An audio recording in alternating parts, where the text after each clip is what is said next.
Top quality और consistent performance के लिए सिर्फ सिल्वर पंप नाम याद रखना। એલિસ બ્રિજના ધારાસભ્ય અમિત શાહ આપણી સાથે જોડાઈ ગયા છે।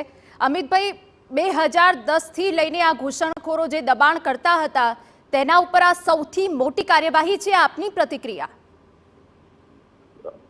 ગુજરાતના આદરણીય મુખ્યમંત્રી શ્રી ભૂપેન્દ્રભાઈનો, હર્ષભાઈનો અને અમદાવાદ મ્યુનિસિપલ કોર્પોરેશનનો આભાર માનું છું કે શહેરના લોકોની લાકડી અને માગણી હતી કે વિદેશથી દૂષણ જે અહીંયા ઘૂસી ગયું હતું અને ગેરકાયદેસર વસાહત કરીને બધું જ ગેરકાયદેસર કરતું હતું તેની સામે પગલાં લીધા અને આખા શહેરના લોકોની લાગણી હતી કે આ ડિમોલિશ કરવામાં આવે। મને આનંદ છે કે આ લોકોની લાકડીનો પડઘો પડ્યો છે અને ડિમોલિશન ત્યાં સુધી પતાવી દેવું પડે। કોર્ટે પણ ભૂતકાળમાં કહેલું છે કે વોટર બોડી હોય ત્યાં આગળ કોઈ પણ જાતનું બાંધકામ ના થવું જોઈએ, એટલે મારી દ્રષ્ટિએ કશું ખોટું થયું નથી, પણ છતાં ન્યાયપાલિકા જે કરે પણ આખા ગુજરાતના અમદાવાદ શહેરના લોકોની લાગણીનો પડઘો પાડવા બદલ આદરણીય મુખ્યમંત્રી, કોર્પોરેશન અને હર્ષભાઈનો ફરીથી આભાર માનું। બિલકુલ, જોડાયેલા રહેજો અમારી સાથે। કોંગ્રેસ ધારાસભ્ય ઇમરાન ખેડાવાલા પણ જોડાઈ ગયા છે। ઇમરાનભાઈ, આજે સૌથી મોટી બુલડોઝરની કાર્યવાહી પર પહેલી આપની પ્રતિક્રિયા?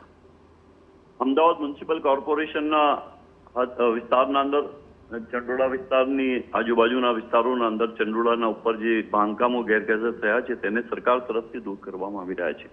જે પ્રમાણેની જે કામગીરી થઈ રહી છે, હું સમજુ છું કે સરકારને અગાઉથી ખબર જ હતી કે અહીંયા બાંગ્લાદેશીઓ રહે છે જ અને સરકારે છેલ્લા ઘણા સમયથી આ માટે પ્રયાસ કરતી હતી, એને માટેની સરકાર તપાસ પણ કરાવતી હતી અને અત્યારે છેલ્લે જ્યારે એ લોકોના પુરાવા અને જે ડોક્યુમેન્ટ્સ તપાસીને જ્યારે સરકારે એક મોટા ઓપરેશન પાર પાડ્યું છે ત્યારે મને એવું લાગી રહ્યું છે કે સરકારે જે સરકારી જમીનના ઉપર જે લોકો ગેરકાયદેસર રીતથી રહે છે અને જેઓ ખોટા પુરાવા અથવા તો જેમના પાસે પુરાવા નથી તેવા લોકોને હું સમજુ છું કે ડિપોર્ટ કરવા જ જોઈએ। એ ગુજરાતના અંદર અને ભારત દેશની સલામતી અને સુરક્ષાનો પ્રશ્ન થાય છે, એટલે આવા લોકો જે છે જેના પુરાવા જ નથી અને વિદેશથી આવેલા છે, બાંગ્લાદેશી છે, તો એને તો અહીંયા રહેવાનો કોઈ અધિકાર છે જ નહીં કેમ જેના પુરાવા જ નથી। તો હું સમજુ છું કે સરકારે બીજા લોકો જે રહે છે એ લોકોને પણ ખાસ સરકારે જોવાની જરૂર છે કે જે ગુજરાતમાંથી રહે છે, વર્ષોથી ગુજરાતી છે અને ચંડોલાના આજુબાજુ રહે છે, યુપી બિહારથી આવેલા છે, એ લોકો આજુબાજુથી રહે છે, એ લોકોના પુરાવા અને જે આધાર જોઈને પણ પછી એમને વૈકલ્પિક વ્યવસ્થા આપવાની જવાબદારી પણ સરકારની છે। એ સુપ્રીમ કોર્ટની ગાઈડલાઈન છે, એ પ્રમાણે સરકારે કરવું જોઈએ। પરંતુ હું સમજુ છું કે અત્યારે જે બાંગ્લાદેશીઓનો પ્રશ્ન છે, બાંગ્લાદેશીઓને હું સમજુ છું જેના પુરાવા નથી અને વિઝા વગર રહે છે એને ડિપોર્ટ કરવા જ જોઈએ। બિલકુલ અમિતભાઈ, એક સવાલ અહીંયા એ થાય કે આજકાલનું આ દબાણ નથી, વર્ષોથી આ દબાણ છે। આ જે આખી જે પ્રક્રિયા છે, આપને નથી લાગતું કે આ પહેલા જ કરી દેવાની હતી ડિમોલિશનની?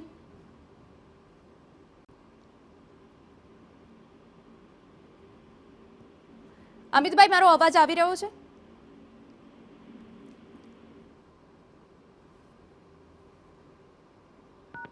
હેલો અમિતભાઈ, મારો અવાજ આપના સુધી આવી રહ્યો છે?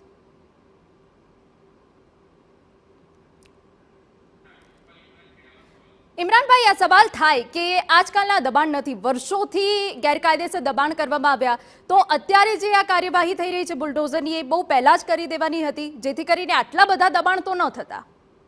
ચોક્કસ, જ્યારે આવા ઇસ્યુ થાય છે, જ્યારે કોઈ બાંગ્લાદેશી અથવા તો જે બહારથી આવેલા છે અને ગેરકાયદેસર પ્રવૃત્તિના અંદર સંકળાયેલા હોય છે, વચમાં જ કોઈ જે એમડી ડ્રગ્સ ને એના સાથે સંકળાયેલા લોકો હતા, એની જે પોલીસ તરફ તપાસ થઈ કે ક્યાં રહે છે, તો એ અંદર ચંડોલાના આજુબાજુ વિસ્તારના અંદર રહેતા હતા, તો એ સમયના અંદર બી સરકાર પાસે તો બધા પુરાવા હતા જ કે ભાઈ આ બહારથી આવેલા છે અને અહીંયા રહે છે, અહીંયા ખોટી પ્રવૃત્તિઓમાં જે સંકળાયેલા છે, તો એને તો એ સમયમાં દૂર કરવાની જરૂર હતી। પણ અત્યારે જે પ્રમાણે જે થઈ રહ્યું છે, જે બાંગ્લાદેશીઓને આપણે આઈડેન્ટિફાઈ કરીને જેમના પાસે વિઝા કે પુરાવા નથી, જેની વિઝા ખતમ થઈ ગઈ છે, એવા લોકોને ડિપોર્ટ કરવા જોઈએ। અને જે પ્રમાણે હું આજે એ જ વાત કરી રહ્યો છું કે આ સરકારે પહેલા કરવાની જરૂર હતી, એમાં કોઈ રોકતું નહોતું સરકારને કે તમે ના કરો। જે પ્રમાણે સંકલન સમિતિની મિટિંગના અંદર અને અમદાવાદ મ્યુનિસિપલ કોર્પોરેશન અને સંકલન સમિતિની બંને મિટિંગના અંદર દરેક વખતે ધારાસભ્ય અને એમપી રજૂઆત કરતા હતા કે ભાઈ જ્યાં ચંડોળા છે, પાણીના જે સોર્સિસ છે, તળાવ છે, એના આજુબાજુ ગેરકાયદેસર બાંધકામ થાય છે, અહીંની આ એક તળાવની વાત નથી, હું અમારા સાથે જે ધારાસભ્ય છે ભારતીય જનતા પાર્ટીના મણિનગરના અમૂલ ભટ્ટ, એ વારંવાર રજૂઆત કરતા હતા એમની રજૂઆત કાયમ હતી કે જે તળાવો અત્યારે ખાલી છે ઇમરાનભાઈ, આજુબાજુ અમિત શાહ આપણી સાથે જોડાયેલા છે. અમિતભાઈને એ સવાલ પૂછી જ લઈએ.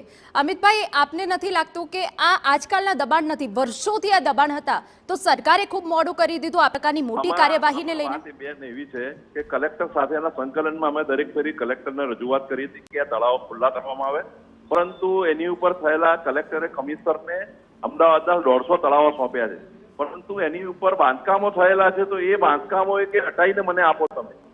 એટલે મૂળ વાત તળાવો કરતા તળાવ પર થયેલા બાંધકામો હટાવવાના કલેક્ટર પાસે કમિશનર કે કલેક્ટર હટાવીને આપે ને કલેક્ટર પાસે વૈકલ્પિક આપવાની જગ્યા નથી.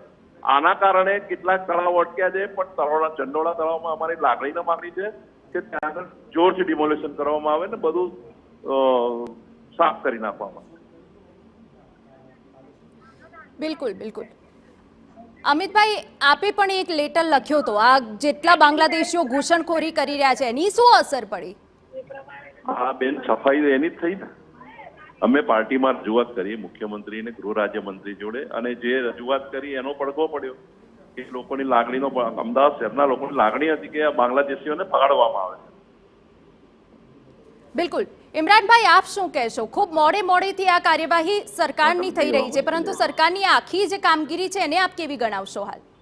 નહીં, જે અત્યારે કામગીરી થઈ રહી છે, હું અગાઉ પણ આપને કીધું કે સંકલનની જે કલેક્ટરની મિટિંગમાં રજૂઆતો થતી હતી કે જે પ્રમાણે ચંડોળા છે અને બીજા એટલા ઘણા બધા તળાવો છે જે આજુબાજુથી બહારના લોકો આવીને અહીંયા વસી ગયા છે, અને ખાસ કરીને જ્યારે અત્યારે પ્રશ્ન ઉપસ્થિત થઈ રહ્યો છે બાંગ્લાદેશીઓનો, બાંગ્લાદેશીઓ જે પ્રમાણે જે ગેરકાયદેસર બોર્ડર ક્રોસ કરીને પુરાવા વગર અહીંયા રહેતા હોય, તો હું સમજુ છું કે આપણી રાજ્યની અને દેશની સુરક્ષાનો પણ પ્રશ્ન છે.